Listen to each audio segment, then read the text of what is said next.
Pour les présentations, donc Ludovic Landais, je suis responsable d'établissement au sein d'IRSS, et ce soir, je vous souhaite la bienvenue au rendez-vous métier avec pour la thématique: «Comment devenir coach sportif?». Je suis pas tout seul à animer cette réunion. Nous sommes, 3, donc nous avons Mathieu Baudry qui est le coordonnateur, pour le groupe IRSS et l'un de nos spécialistes sur les activités de la forme, coordinateur donc, de BPGEPS activités de la forme et du CQP instructeur fitness. Et puis, nous avons, un témoignage, donc, Nils, qui aura l'occasion de se présenter tout à l'heure, un professionnel qui va échanger avec nous et avec vous sur, son métier, son vécu et comment il s'est construit au fil des années.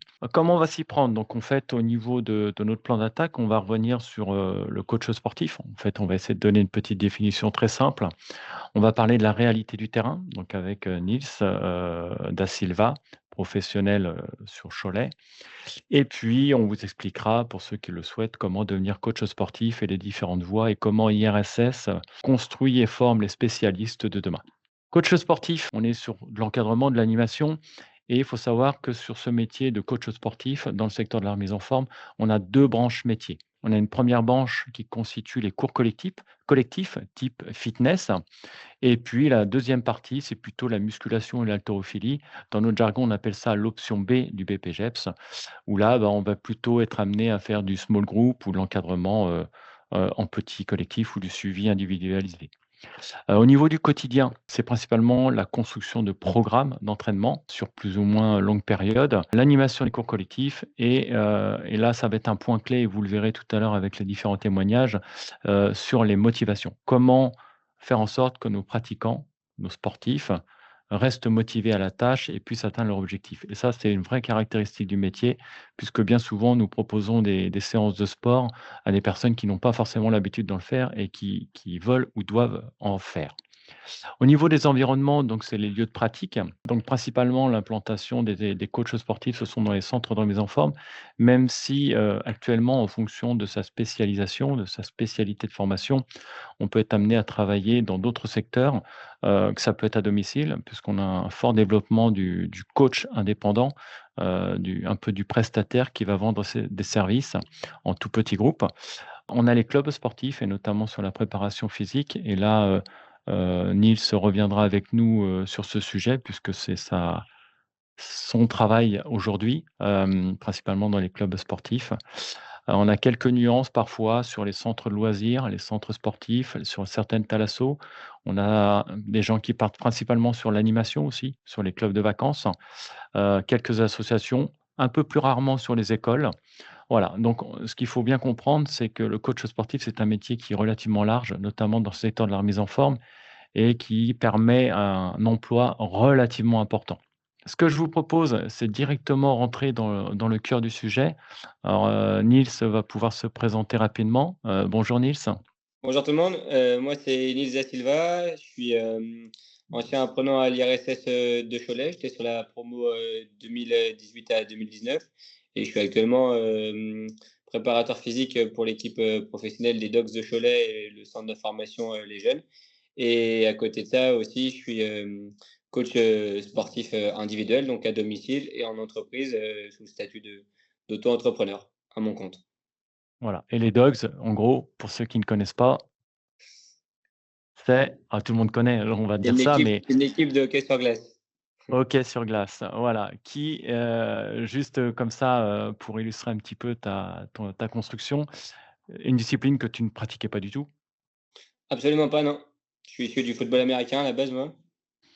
Voilà, donc une découverte, une construction et qui aboutit à un coach, spécifique dans la prépa physique d'une activité, telle que le hockey. Ce que je vous propose, alors l'une des premières questions qu'on se pose, et que sur laquelle tu vas pouvoir répondre, c'est ton parcours. Comment tu as fait pour te construire entre, toi, ton ambition de départ, j'ai envie d'être coach, sportif et comment tu as fait pour en être là aujourd'hui? Est-ce que tu peux retracer un petit peu tout ça? J'ai fait en fait, les 3 principales, casquettes qu'on peut faire avec ce métier. J'ai démarré, en tant que, stagiaire à l'époque, en alternance, en même temps que l'IRSS de Cholet, j'étais aussi à Espace Forme. Par la suite, après avoir fait, mes 3 stages de préca là-bas et de BP, j'ai été embauché. Donc pendant, 6 années, j'ai été, éducateur, sportif où je faisais, autant du plateau musculation et autant des cours collectifs, fitness, que ça soit, concept, Les Mills, traditionnel, tout ce qui est cardio, renfo et technique douce, aussi du cross training, du pilates et puis, des cours de concept, style, RPM et sprint. Puis, par la suite, j'ai été, préparateur, physique. En même temps, j'ai ouvert mon auto-entreprise, courant 2019. Puis par la suite, mon contrat, on va dire, il a grossi en tant que préparateur physique, au Dox de Cholet. Puis j'ai fini par faire ça, à temps plein et maintenant à ce jour, je suis que préparateur physique, à temps plein pour, l'équipe, professionnelle et les jeunes, donc que préparateur physique. Et à côté de ça, comme j'avais, ouvert aussi mon auto-entreprise, j'effectuais des coachings individuels, donc chez les gens à domicile, plutôt spécialisé, prépa physique et en entreprise et c'est une activité que je continue, à ce jour. Donc à ce jour, sur les 3 casquettes, j'en effectue 2, c'est préparation physique dans un club sportif et puis, coach, individuel, à domicile et ou en entreprise. Donc une construction, vous pouvez l'entendre, qui a été plutôt, variée, progressive. Après moi, ce qui peut m'interroger, c'est est-ce que c'était bénéfique pour toi de passer par toutes ces étapes pour en être là aujourd'hui? Absolument, ça sera à refaire, je ferai exactement la même chose. Le fait d'avoir travaillé en centre de remise en forme, j'ai pu prendre beaucoup d'expérience sur, quand même la base des bases, qui est le coaching, le terrain. Puis dans les centres de remise en forme, on voit tout style de personne, tout objectif, tout classe sociale, donc c'est un super terrain pour se faire de l'expérience et forcément après quand on va coacher du sportif, de l'athlète professionnel, c'est beaucoup plus facile. Ça montre aussi l'importance de se former parce qu'en fait, c'est en côtoyant les gens et en travaillant avec les gens, en essayant de les accompagner et plus on en voit, plus on les accompagne, plus on gagne forcément en expérience, en expertise pour pouvoir avoir cette chance à un moment donné d'atteindre son objectif, notamment dans la prépa physique. Alors ça, c'est important à retenir, je pense. Si toi, aujourd'hui, tu devais retracer un petit peu ton quotidien, ça serait quoi? Mon quotidien à ce jour, semaine, type, en saison, elle va être, du lundi, au samedi. Les lundis matins, de 8 heures à 13h30, en gros, je vais m'occuper, des joueurs, professionnels.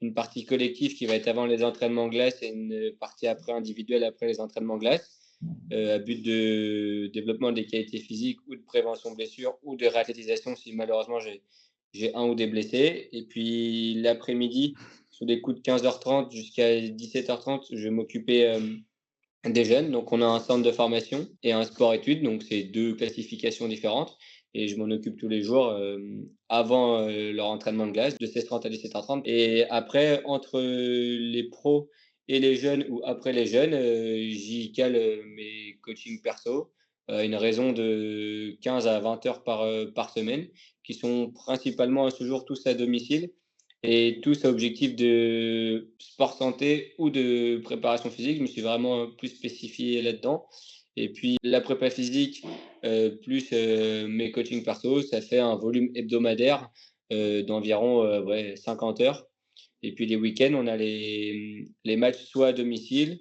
ou en déplacement, quand on joue à l'extérieur, on peut faire des déplacements qui peuvent être à Nantes, ça fait 1 heure de route comme, à Morzine qui sont plus de 10 heures de route en bus, donc c'est varié.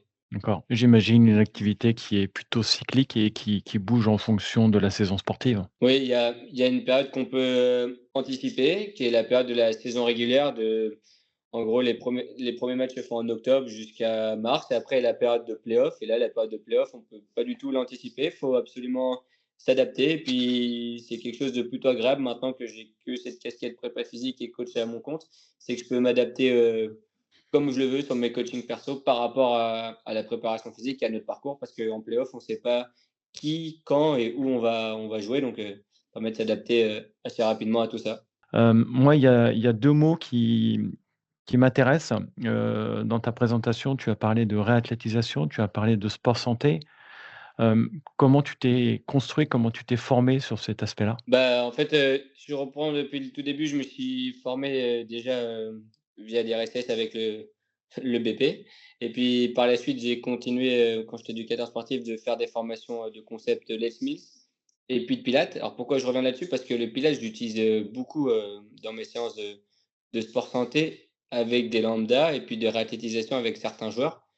Et après, j'ai passé, d'autres formations de préparateur, physique, dont un DU et en plus de DU, SSS School, c'était en ligne pendant la période covid, où là, j'ai pu vraiment apprendre, tous les rudiments de la réathlétisation et aussi, sport santé. Donc, j'ai vu un commentaire passer, «Est-ce qu'il faut juste un BP pour, faire de la prépa physique?» Je dirais pour la base, mais après quand ça devient très professionnel, il faut continuer à bien pousser sa formation comme je l'ai pu faire et que je continue à faire. Je me donne un objectif qui est toujours une à 2 formations, par an environ. Ça, c'est important parce qu'on le verra tout à l'heure. Alors, le BPJET, pour répondre à vos questions, c'est la porte d'entrée. C'est la porte d'entrée qui permet de trouver un emploi et de pouvoir, faire ses expériences, faire ses armes. Après, quand on veut se spécialiser, et ben, il va falloir aller chercher la formation un peu plus spécifique et là-dessus, à vous de trouver. Après, nous, IRSS, on est aussi de très bons, aidants là-dessus, hein. On peut vous guider, vous accompagner et les coordonnateurs de formation qui sont eux-mêmes spécialisés dans le domaine peuvent vous guider. Il faudra aller chercher l'expertise, bien entendu. Le Pilates, on peut suivre des formations, spécifiques. La réathlétisation, nous, on l'aborde aussi au sein de notre formation, puisqu'on a différents modules sur la prépa physique. Donc on avait déjà mis le pied dedans, mais maintenant, il faut devenir des experts et au niveau de Niels, aujourd'hui, sur du haut niveau, bah, il faut être, professionnel, expert, donc c'est normal d'aller suivre des formations complémentaires qui peuvent être, chronophages. Il y a des formations qui sont sûrement plus lourdes que d'autres, hein. Tu as parlé d'un DU, donc là, ça, assez long. Mais après, il y a des formations très courtes et qui font tout l'intérêt et le charme du métier. Et ce qui est intéressant et quand vous côtoyez, les professionnels comme Niels, comme Mathieu qui lui aussi est professionnel, c'est qu'on colore son métier après avec des formations complémentaires et on va pouvoir l'orienter là où on a envie d'aller. Si on veut vraiment se spécialiser dans le sport santé, sur la réathlétisation, sur la préparation physique et après, bah, plus on a de cordes à son arc, plus l'employeur est facile à trouver. Bah, je reviens juste sur, le côté, en fait, formation. Pourquoi les formations, je trouve, elles sont importantes, en continu. Alors là, celles que j'ai notées, la plupart, ce sont des formations diplômantes qui ont duré minimum 1 an, voire 2 ans. Mais sinon, des fois, c'est des webinaires de juste 1 semaine, 2 semaines, 3 semaines. Mais en fait, c'est intéressant, je trouve, parce que dans nos métiers, des fois, on va rencontrer des problématiques et puis toujours essayer de se dire, en tout cas, c'est mon avis: «OK, j'ai cette problématique-là, il me manque cet outil dans ma caisse à outils», entre guillemets, bah, je vais passer cette formation pour, pouvoir répondre à cette problématique ou à ces problématiques, au pluriel. C'est pour ça que c'est intéressant de se former régulièrement, je pense, en plus de la base, du diplôme qui est le BPGEPS. Bah, justement, ma petite question, c'est, je suis là pour ça, au niveau, de la formation que tu as suivie IRSS, donc du BPJEPS activité de la forme, bi-option, on est bien d'accord, hein? Option cours Oui. collectif et option fitness. Est-ce qu'avec ce type de formation, tu étais armé, prêt et compétent pour répondre aux besoins des employeurs? Alors, absolument pour le côté quand j'étais éducateur, fitness à Espace Ferme Cholet sur une durée de 6 années où là, sur le côté fitness, je me sentais réellement prêt, même quand il a fallu passer les fameuses, certifications de cours chorégraphiés comme les FMIS. Hem Sur la partie musculation aussi, encadrer des gens, je me sentais plus que prêt, même, dans les cours de cross training là, en small group. Quand moi j'étais diplômé, ça a vraiment été le truc, très à la mode, très en vogue. Ça venait tout juste de «d'arriver» entre guillemets. Par contre maintenant chez mon nouveau employeur qui est les Dogs de Cholet en préparation physique, bah, comme on l'a cité juste avant, la première année c'était très bien parce que j'avais un volume de 2-3 heures et puis c'était de la préparation plutôt physique, générale. Le club depuis ça va être ma 7e année là, il a quand même grandi, il s'est quand même bien professionnalisé. Puis je me suis rendu compte qu'il fallait que puis de toute façon c'était dans mes plans, que je me forme en continu donc je dirais oui pour la partie éducateur, sportif, j'étais plus que prêt, avec l'IRSS de Cholet. Puis sur la partie préparation physique, j'ai envie de dire, oui pour général, mais par contre, il fallait aller bien plus loin pour, quand on veut rendre la chose un peu plus spécifique et approfondi. Donc c'est pour ça que j'ai continué par la suite, tout ça. Important. Ouais. Merci. Concernant, alors, on en reparlera tout à l'heure, mais c'est vrai que notre formation, BPGEPS, on la conçoit sur un modèle d'alternance.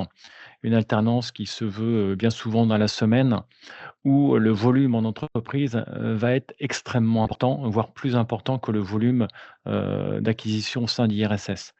Nous, on est là pour apporter la connaissance, mais après, la compétence, elle va s'apprendre aussi sur le terrain avec le relais des entreprises et des employeurs. Donc Niels a eu la chance de travailler en centre de remise en forme, et qui a fait son alternance là-bas et qui a pu à la fin de son cursus BPGEPS directement, être embauché dans la même entreprise. C'est-à-dire que le travail fourni sur l'année d'alternance a prouvé à l'employeur, bah, qu'il était compétent et hop, il a pu rebondir et continuer, son parcours professionnel vers son objectif, qui était la préparation physique. Les possibilités d'évolution là, actuellement pour toi?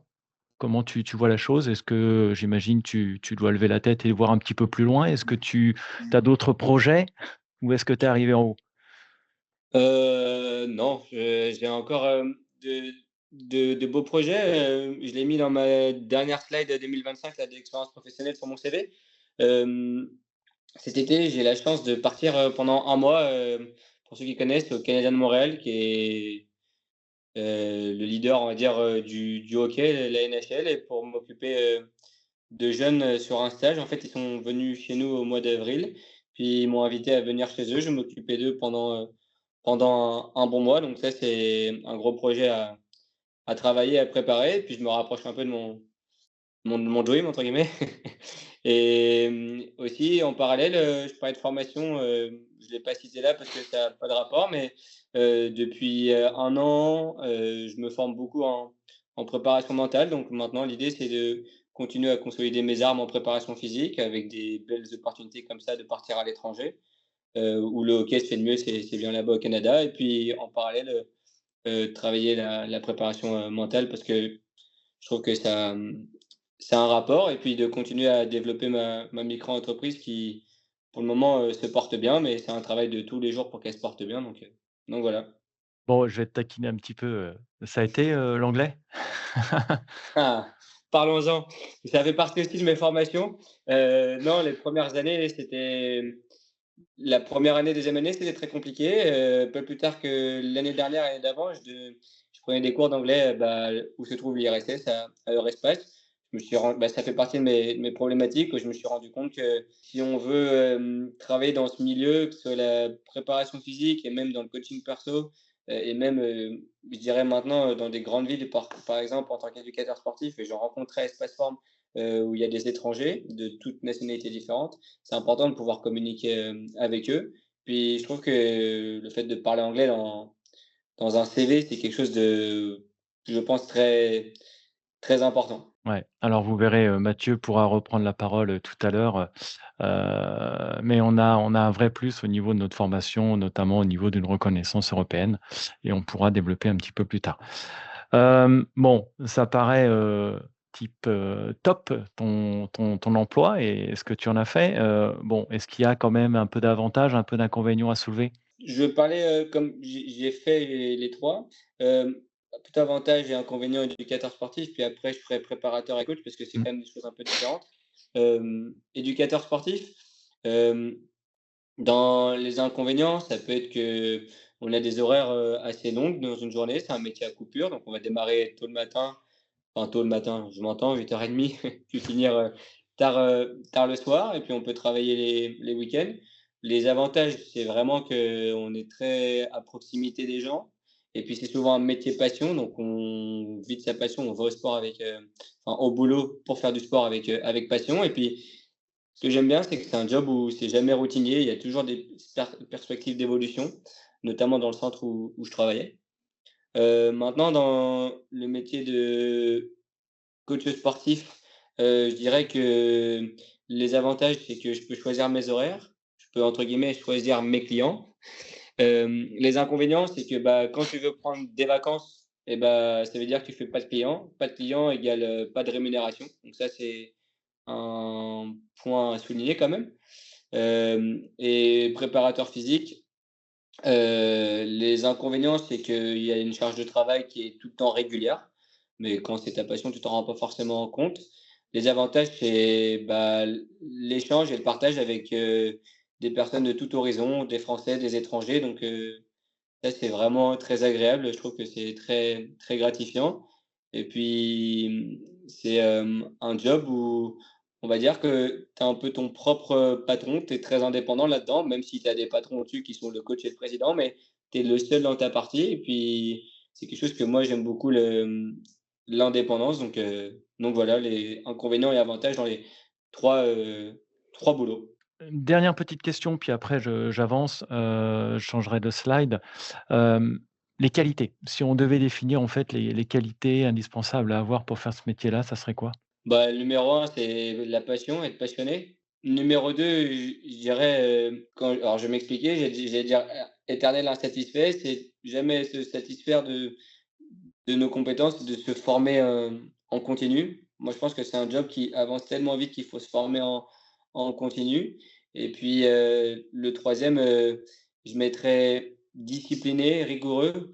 Je m'entends, où c'est quand même un job où faut pouvoir venir à l'heure pour préparer ses cours, que ce soit en centre de remise en forme, que ce soit, des cours personnels, arriver à l'heure chez les clients ou des séances collectives quand c'est la préparation physique, donc être très rigoureux. Et puis le quatrième que je rajouterais, c'est ouverture d'esprit. Ouverture d'esprit, je le mettrais dans le fait de, bah, bien recevoir les retours que tu peux avoir de tes clients dans les centres de remise en forme, de tes clients, en coaching perso et de tes athlètes, tes sportifs dans les clubs, professionnels parce que le retour des gens va être important parce que la finalité, c'est que tu leur apportes ce qu'ils sont venus chercher et pas que ce que toi tu penses, être l'idéal donc ouais, ouverture d'esprit. Ça fait beaucoup de qualités, Yes. mais à la fois un 4, ouais. Bon, il y en a sûrement d'autres. Moi, j'en ai trouvé d'autres moi-même, éducateur, spécialisé du secteur de la mise en forme. Je suis complètement d'accord avec, ces notions de passion et puis surtout de communication et d'aimer et écouter les gens. Ça va être le cœur de métier parce que vous travaillez, pas avec des objets, vous travaillez avec des personnes qui ont des problématiques bien souvent et sur lesquelles il va falloir trouver des solutions et sans juger, la personne que vous avez en face de vous. Voilà, j'ai du poids à perdre, bah, j'ai du poids à perdre. On n'a pas à juger la perte de poids, il va falloir l'accompagner dans les limites, dans ses limites de la personne et puis lui proposer des solutions, satisfaisantes et cohérentes et c'est là un petit peu la subtilité et quand on t'écoute Nils, on sent un petit peu de cette subtilité dans l'approche, qui doit être faite et qu'on doit maîtriser et je pense que c'est ça aussi notre, le charme du métier. Allez, je vous propose d'avancer un petit peu. On va attaquer une deuxième partie, dans la présentation. C'est plutôt, maintenant qu'on a vraiment parlé un petit peu du métier et on va continuer d'en parler, mais on va aborder l'approche, du comment devenir coach sportif. Alors pour ça, nous, on s'est fixé un objectif au sein de l'IRSS. Le premier, c'est on s'est mis, à la place des employeurs et on s'est dit: «Bah mince, aujourd'hui sur le marché du travail, les entreprises ont besoin d'un coup de main et souvent ont des problématiques de masse salariale et recherchent des personnes compétentes pour répondre à leurs besoins». Nous, on est spécialisé du secteur de remise en forme et de ces formations, plutôt courtes et diplômantes, BPJEPS et on essaye de répondre le mieux qu'on peut le faire, qu'on puisse le faire en formant des éducateurs compétents, notamment des formateurs, enfin des éducateurs en BPJEPS, activité de la forme. Donc le BPJEPS, c'est un brevet professionnel, jeunesse, éducation populaire et du sport, hein, donc c'est un diplôme de niveau 4, donc de niveau bac, bien souvent, qui ne donnera pas vo le bac, mais qui donne le niveau, bac et qui va durer 1 an. Quand on parle de formation, j'en ai parlé tout à l'heure, on la conçoit nous sur un modèle d'alternance. Il faut aller sur le terrain pour appliquer les contenus, théoriques abordés avec IRSS, contes théoriques et pédagogiques et qui se fait sous 2 formes, apprentissage ou en initial. Ce qui est intéressant, c'est qu'un apprenti, c'est un salarié de l'entreprise et l'entreprise, va le payer, pour faire son travail au sein du club, mais aussi pour aller en centre de formation pour acquérir des connaissances et des compétences. Et c'est là que nous, on a un rôle à jouer, puisqu'on a dessiné un programme pédagogique sur 12 mois de formation, sur lequel on va essayer de répondre à l'ensemble des attentes professionnelles et les attentes, bien entendu, du diplôme. Et ça, c'est important. Après Mathieu, sur le projet pédagogique, si tu veux développer, tout à l'heure, Niels parlait de préparation physique. Ce sont des choses qu'on aborde, préparation physique, sport santé, Tout à réathlétisation. fait. L'idée, qu'on soit donc sur, de la partie cours collectif ou de l'option B, haltérophilie musculation, c'est d'accompagner les apprenants dans leur montée en compétences sur l'année. Donc on va démarrer avec des standards, des basiques qu'il va falloir maîtriser, le public débutant sur le plateau, musculation, la partie renforcement, stretching sur les cours collectifs et puis plus on va avancer dans l'année et plus on va chercher à monter en compétences avec nos apprenants et aller chercher des modules en effet, qui demande aussi plus de connaissances et puis forcément aussi plus d'expérience d'encadrement. On a parlé, tout à l'heure avec Nice de la réathlétisation notamment ou du sport santé. Voilà, donc après, nous, quand on parle de modules, ce sont des modules, qui vont durer à peu près, 6 semaines, 6 7 semaines et puis sur lequel on aborde une thématique, on essaie de la terminer, on valide les compétences et à la fin, on sort avec la compétence. Donc ce qui fait qu'on est à peu près 2 jours et demi au sein de l'IRSS et le reste du temps, sur la règle des 35 heures, nous sommes en entreprise pour, heu, pour mettre en action. Les options, donc on va former sur l'option A, cours collectif, sur l'option B, haltérophilie et musculation et on a aussi, l'option qui va ouvrir peut-être le plus d'employabilité, c'est le bi-option sur lequel, sur la même année, on va passer à la fois l'option A et l'option B. Voilà un petit peu comment nous on le construit et formation BPGEPS, dure 1 an, généralement du mois de septembre jusqu'à fin août de l'année qui suit. Comme dans tout BPGEPS, en fait, quand on veut intégrer un diplôme d'éducateur sportif, on va être obligé de vérifier au préalable que tout le monde a bien le bon niveau de pratique et selon l'option qu'on veut passer, on sera évalué dans, certaines épreuves. Si par exemple on veut faire, l'option haltérophilie musculation, plutôt sur la prépa physique et puis le coaching musculation, vous aurez un test navette à passer et vous aurez aussi des performances musculation à valider. Alors quand on parle de performance, c'est ce qui apparaît en bas ici au niveau de l'option haltérophilie musculation. Vous avez du squat et si vous regardez les pourcentages pour les hommes et pour les femmes et le nombre de répétitions, ce ne sont pas des choses inaccessibles. Mais ça demande quand même de s'y intéresser un petit peu. Et l'intérêt, c'est d'écarter, le plus rapidement possible, les personnes qui n'ont pas suffisamment de pratique, qui sont considérées comme débutantes. C'est pas que le projet, il est abandonné, c'est que le projet, il va être trop poussé pour laisser le temps à l'entraînement. Après, je vous expliquerai comment au sein d'IRSS, on fait pour accompagner justement ces personnes pour atteindre cet objectif de test d'exigence préalable qu'on appelle ici dans le jargon les TEP. Donc si on regarde pour l'haltérophilie musculation, les femmes, c'est 75 du poids de corps pour 5 répétitions. Les hommes, on est plutôt à 110 pour 6 répétitions. On a pareil en développé couché. Je vous laisse lire le barème. Et puis après, nous avons la traction. 6 tractions, 6 répétitions pour les hommes, une répétition pour les femmes. Donc ça, c'est pour l'haltérophilie musculation, sachant qu'en parallèle, on a le test navette, le Luc léger, sur lequel il faut valider un certain palier. De mémoire, on doit valider pour les garçons le palier 9 et pour les filles, valider le palier 7. Voilà. Hem, pour ceux qui veulent faire le cours collectif, on va retrouver, la même épreuve du test navette, la course à pied, ce qui est la base en fait du métier, hein, c'est la condition physique. Parce qu'on n'en a pas parlé tout à l'heure avec Niels, mais tu peux peut-être rebondir dessus. Heu, quand tu as commencé en centre de remise en forme, Niels, au niveau de la condition physique, on te demandait combien de cours à peu près par semaine? Il fallait une bonne forme, ouais. J'avais un planning, moi, je parle, sur un contrat de 35 heures, hein. Le nombre que j'ai donné, c'est juste les cours tout réunis.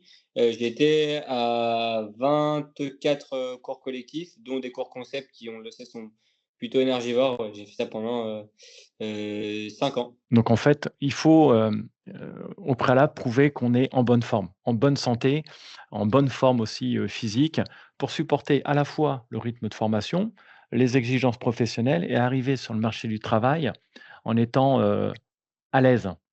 Parce que quand on est éprouvé à chaque cours, sur la durée, ça peut vite redevenir, on n'en a pas parlé, mais ça peut devenir un vrai inconvénient. Alors que si la forme, elle est là et si on est, plutôt agile là-dessus, cette contrainte, elle ne l'est pas. 20 heures de cours par semaine, on apprend à s'économiser, le corps le supporte plutôt pas trop mal et au fil des semaines, on digère ça plutôt bien. Ceci étant, il ne faut pas oublier, on va l'évaluer durant les tests d'exigence préalable. Donc le test navette qui est aussi valable pour les cours collectifs.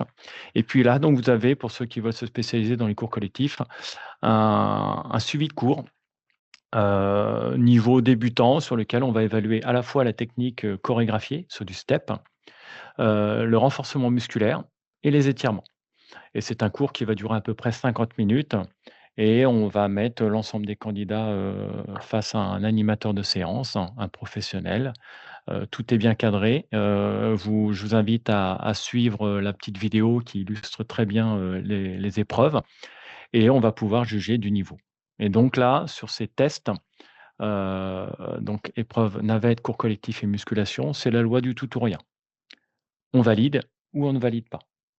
On peut tout de même valider que l'option A ou que l'option B ou que les 2. Et à ce moment-là, ça va ouvrir les portes à suivre soit la formation option A, soit la formation option B, soit les 2. Maintenant, il y a des prérequis aussi administratifs.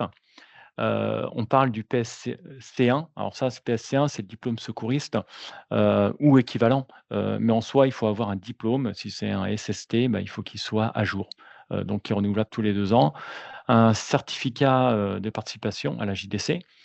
Valider les TEP, bien entendu, ceux qu'on vient de présenter et les tests IRSS. Alors les tests IRSS, selon le nombre de candidats qu'on va avoir, on va pouvoir se permettre de sélectionner les candidats les mieux préparés par rapport à leur projet de formation. Quand on parle des mieux préparés, c'est-à-dire sur lesquels le projet d'alternance et l'année de formation qui va suivre, tout a été réfléchi, tout a été anticipé, le projet est viable. Voilà, tant sur le modèle de l'alternance, tant sur la logistique qu'on va devoir mettre en place, sur le financement de formation. Est-ce que je suis apprenti? Est-ce que je suis stagiaire? Et l'ensemble de ces points-là vont être abordés sur un oral de sélection, ce qui va nous permettre en fait de vérifier que vous êtes prêt en fait à suivre cette formation. Voilà, et le fameux certificat médical, qui sera demandé à l'entrée en formation et aussi pour les TEP, très spécifique, à capacité à suivre et à pratiquer les activités de remise en forme, mais aussi à les encadrer. Donc c'est un certificat, modèle spécifique.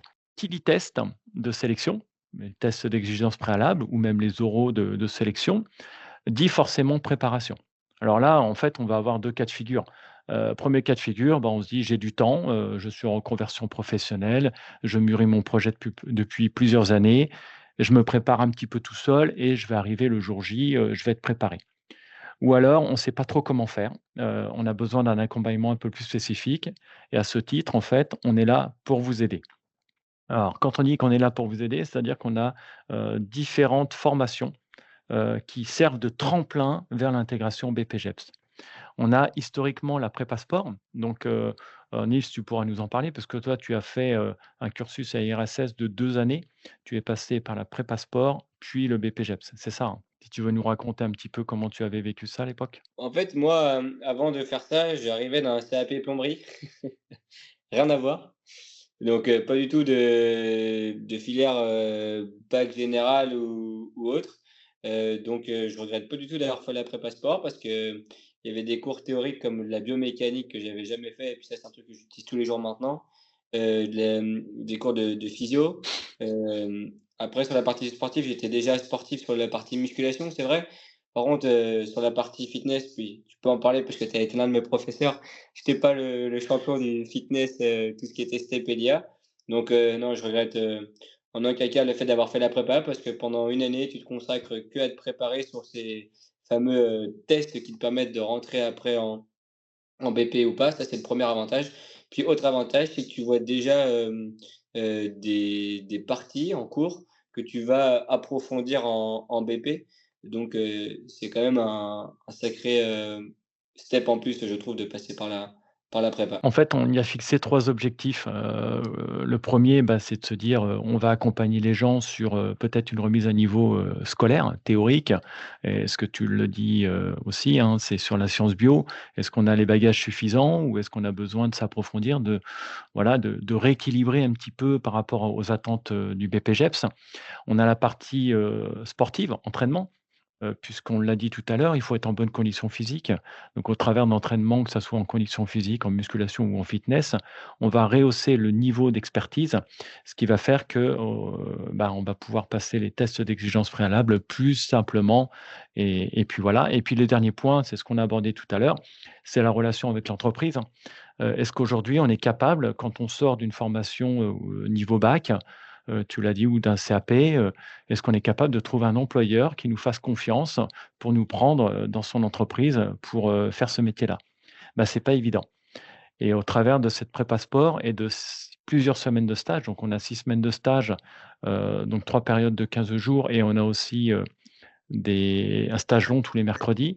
On va pouvoir s'immerger, au niveau du monde, professionnel, des entreprises, prendre du contact, faire nos preuves et au travers d'une année de formation, enfin, c'est exactement 8 mois de formation, arriver à trouver son entreprise pour mettre en place son alternance sur le BPJEPS. Donc ce sont vraiment les 3 leviers qu'on met en place et qui aujourd'hui font ses preuves parce que si vous regardez le petit bandeau, orangé qui est en bas, on a plus de 80 de nos effectifs BPJEPS qui sont issus d'une classe prépa sport ou de la classe du certificat de spécialisation que je vais vous parler, maintenant.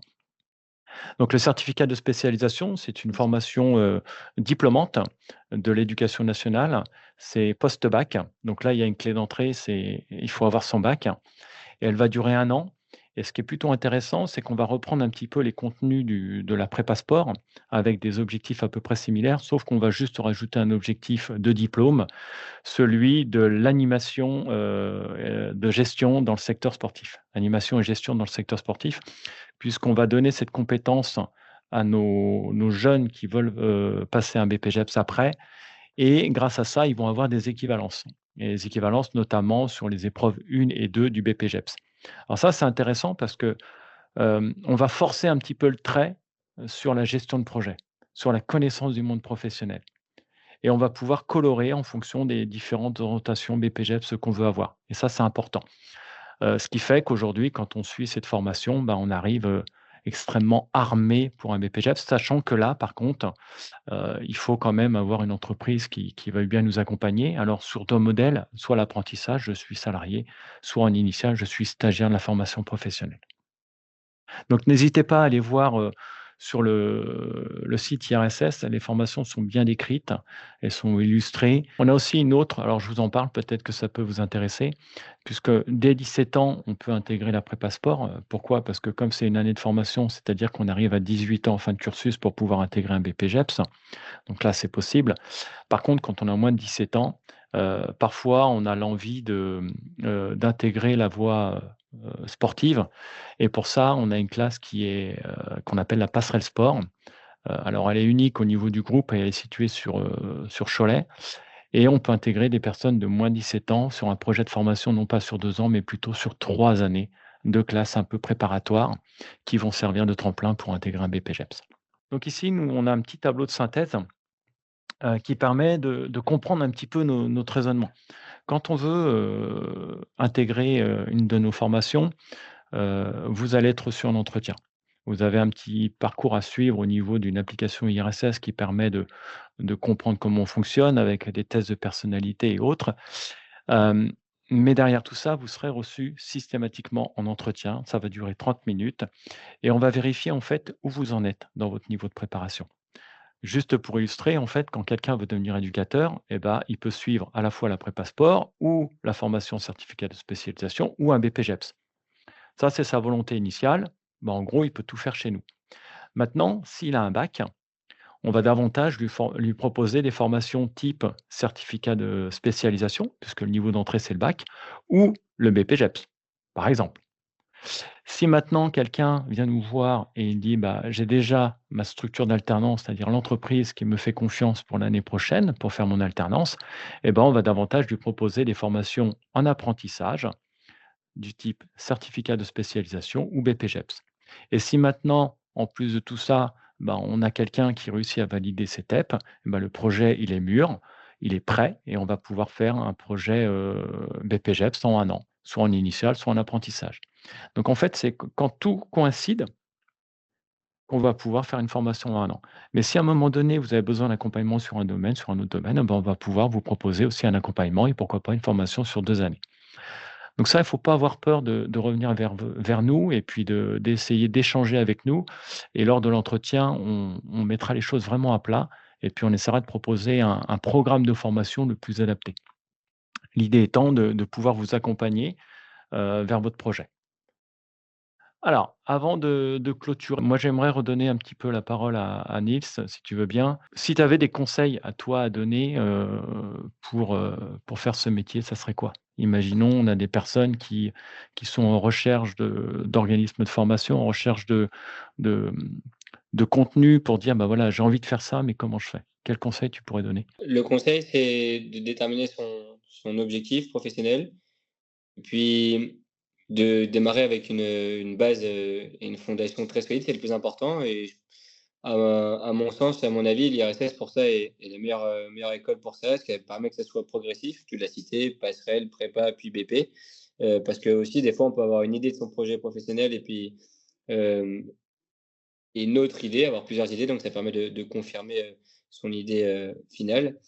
Et puis le conseil que je donnerais, c'est de démarrer avec une base et régulièrement se former. Puis ça permet d'approfondir, son objectif, final, mais de y aller, progressivement et de se faire de l'expérience, le plus possible via, les structures, d'alternance que vous proposez, au sein de l'IRSS, enfin en partenariat avec, l'IRSS. Alors ça, c'est intéressant et il y a un mot que tu as utilisé, alors je ne sais pas si vous avez mis le doigt dessus, mais fixer ses objectifs. C'est important. Et pas forcément fixer les objectifs qui sont au bout du nez, hein. C'est de se dire: «Qu'est-ce que j'ai envie de faire de ma carrière? Où est-ce que j'ai envie d'aller?» Et après, bah, en le posant à plat et nous, on est là pour ça, hein, se dire: «Bah, ça, c'est un chemin qui va être un peu plus long. Il va peut-être falloir vous construire sur 5 ans, sur 6 ans, sur 10 ans, hein, pourquoi pas?» Hem, mais en fait, on va pouvoir y arriver et après, ce sont des étapes qu'il va falloir franchir et on l'a dit tout à l'heure, quand on veut faire ce métier et Niels, l'a réexpliqué, on veut devenir, préparateur physique pour un club professionnel et ben c'est pas 1 an de formation. Voilà, c'est plusieurs et après on construit ces étapes et l'étape peut-être numéro 1, c'est de faire un BPJEPS et je fais mon BPJEPS. Je travaille avec mon BPJEPS, j'utilise mes connaissances apprises avec mon BPJEPS et là, je vais pouvoir continuer à passer une deuxième étape, suivre des formations plutôt alors, comme Niels sur un DU préparation physique, puis avancer pourquoi pas sur du pilates et puis on avance et puis on avance. Et puis à un moment donné, la bascule, elle se fera. Elle se fera parce que la pertinence sur l'emploi, c'est la compétence et plus on a de compétences et bah, plus en fait cette bascule va se faire. Toi, il t'a fallu concrètement, si tu dois dater un petit peu, la bascule vers la préparation physique pour en vivre complètement, il t'a fallu combien de temps? Bah, j'en vis concrètement que depuis, cette année, donc il m'aura fallu, 6 ans. 10 ans. Ce qui t'a permis de travailler et de vivre, quelque part, c'est, le BPJEPS au final sur tes premières années dans le centre de remise en forme, qui t'a permis de travailler quand même.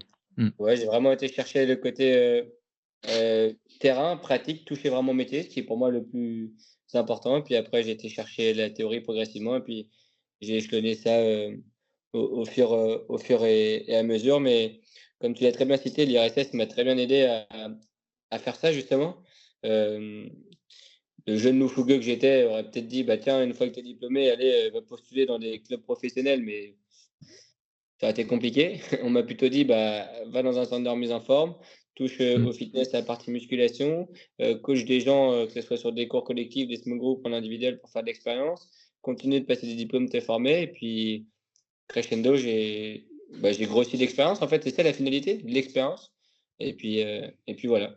Tu as encore de la place pour en mettre d'autres de l'expérience? Ouais, ça s'arrête jamais. Ouais, ça Et s'arrête d'ailleurs, je me jamais. suis toujours dit une phrase que en tout cas pour moi, quand j'aurais eu l'impression de tout connaître et d'avoir fait le tour, c'est qu'il sera temps de raccrocher le chrono comme j'aime bien dire, parce que c'est un métier et je le disais dans les avantages, c'est que en fait, on peut de manière infinie progresser et puis, changer sa manière de travailler avec ce BPGEPS, on peut faire tellement de choses, tellement de choses. Au niveau, rémunération, on se fait ce métier pour l'argent? On fait tout d'abord avec passion et la passion peut t'emmener, une bonne rémunération, mais c'est c'est pas le 1re chose pour lequel il faut faire ce métier. Tu veux des fourchettes ou des choses comme ça par rapport aux 3 parties ou? C'est toi qui vois, hein, en fait, Ouais. Bah, sur le métier d'éducateur sportif, pour mon expérience et puis pour aussi, discuter avec, plusieurs anciens élèves de ma promo. Alors, aussi, à prendre en compte, hein, si tu es en province ou pas, ça peut changer. Moi, j'étais à Cholet, mais sur le métier d'éducateur sportif en centre de remise en forme, pour le double mention A et B, on va être sur une fourchette entre, je dirais 1 400 € vers, 1 800 € environ. C'est une fourchette que je donnerais. Sur le métier de coach sportif, bah, ça peut faire zéro si tu as pas de client et puis ça peut alors avec le statut de micro-auto-entrepreneur, à ce jour, ça pourrait aller jusqu'à 2 600, 0 à 2 600. Préparateur physique, c'est vraiment très flou parce qu'entre préparateur physique, d'un club, de National 2 au football, par exemple, et préparateur physique du Paris Saint-Germain, bah, c'est les extrêmes, mais dans quelque chose de assez abordable, on va être, entre 1 500 à 2 000 € et puis si tu as les 2 casquettes, préparateur physique, plus coach personnel, bah, tu peux atteindre des salaires, bien plus grands, hein, avoisinant les 3 000 €. Donc en fait, ça montre bien que c'est la passion qui va te demander beaucoup de travail et ton beaucoup de travail qui peut t'apporter, une rémunération, mmh plus ou moins élevée, en fait. C'est ça qui est aussi cool dans ce métier, c'est que c'est ce que toi tu vas donner, ton envie qui va te donner, le résultat, de rémunération ou pas à la fin. et tu as beaucoup cumulé, en fait, tu as cumulé différents emplois, à un moment donné, tu me disais, en off, hier, que tu étais plutôt parfois sur les 3 casquettes du métier. La remise Bah, il en y a eu forme, ta micro-entreprise, un petit peu de coaching et en fait, tu as cumulé pas mal, d'employeurs au départ pour grossir, j'imagine, un peu le salaire. mon année de transition, j'ai fait, 3 employeurs. Ça a été très dur. Mais après, je me suis dit: «Ça peut pas durer», si on regardait de la qualité de travail, puis de la santé aussi. Donc maintenant, je suis sur 2 casquettes, qui est, bah, ouais, je disais, préparateur physique, dans un club pro en tant que salarié et puis à côté, mon activité de micro, auto-entrepreneur et puis je conseille d'avoir la double casquette parce que, comme je disais, si on est que coach indépendant et ben il y a des mois où ça peut super bien marcher, mais des fois ça peut moins bien marcher donc à mon sens, faire que de la micro-entreprise, c'est pas l'idéal. L'association des 2 est plutôt, très, avantageuse et puis quand tu discutes avec la plupart des professionnels dans le secteur, souvent ils ont cette double casquette quand même. Dans les centres de remise en forme notamment ou qui vont être éducateurs sportifs puis à côté, coach personnel, ou autre. Merci Nils.